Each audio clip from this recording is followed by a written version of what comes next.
लेकिन बड़ी खबर इस वक्त की कुछ ही देर में यहाँ पर ललित की पेशी भी होने वाली है और रिमांड यहाँ पर ली जा सकती है। वहीं संसद भवन की सुरक्षा में सेंध लगाने वाली साजिश में बड़ा पर्दाफाश हुआ है।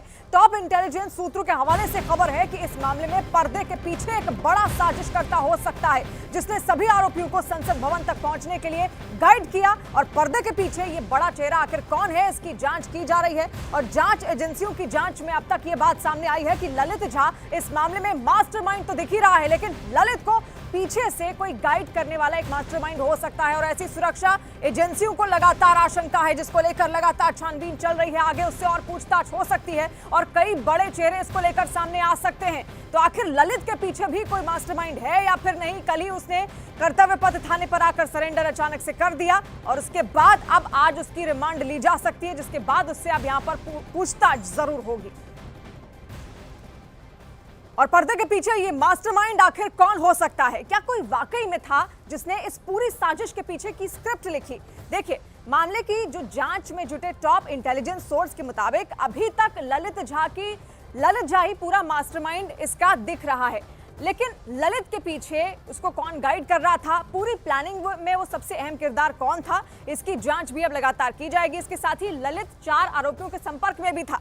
13 दिसंबर को ललित ने ही इन 4 आरोपियों के मोबाइल फोन अपने कब्जे में लिए थे और फिर राजस्थान जाकर ललित ने 4 आरोपियों के मोबाइल फोन जला डाले ताकि पुलिस के हाथ सबूत ना लगे। और इसके अलावा ललित को राजस्थान के नागौर में ठहरने के लिए महेश ने ललित के लिए होटल का इंतजाम तक किया हुआ था, लेकिन पुलिस की दबिश बढ़ी तो महेश घबरा गया और फिर 14 दिसंबर की रात यानी कल रात महेश और ललित ने दिल्ली पुलिस के सामने आकर सरेंडर कर दिया। लेकिन सारा पेंच अभी भी मास्टरमाइंड को लेकर फंसा हुआ है। वो मास्टरमाइंड आखिर कौन था जो इस पूरी पिक्चर के पीछे था, जो पर्दे के पीछे से इस पूरी पिक्चर को डायरेक्ट कर रहा था? और इसकी जांच लगातार चल रही थी। आनंद इस वक्त हमारे साथ जुड़े हुए हैं। आनंद, देखिए पटियाला हाउस कोर्ट के बाहर आप मौजूद हैं।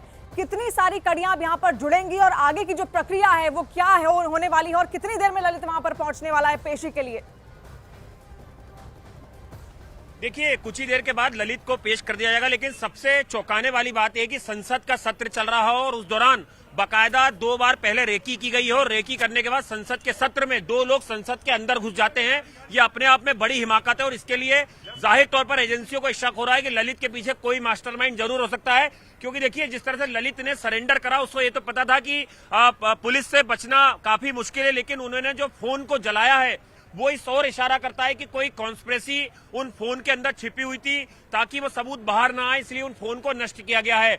दिल्ली पुलिस की कोशिश ये है कि उन फोन के अवशेषों को बरामद किया जाए और कोशिश की जाए कि फोरेंसिक लैब से उसका जो डाटा है उसे वापस हासिल किया जाए, ताकि किन किन लोगों से संपर्क में थे 4 लोग और ललित झा जो है वो किन किन लोगों से संपर्क में था और खासतौर पर घटना से पहले यानी 1 दिन पहले किन किन लोगों को इन्होंने फोन किया।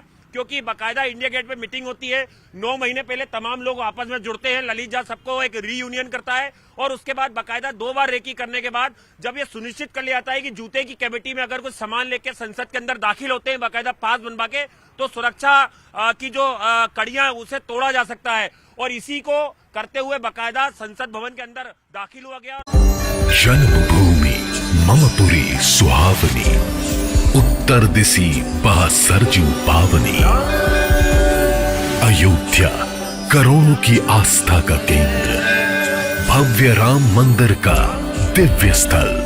इस पुण्य भूमि पर होगा सबसे बड़ा उत्सव। अयोध्या में तय है श्री राम महापर्व।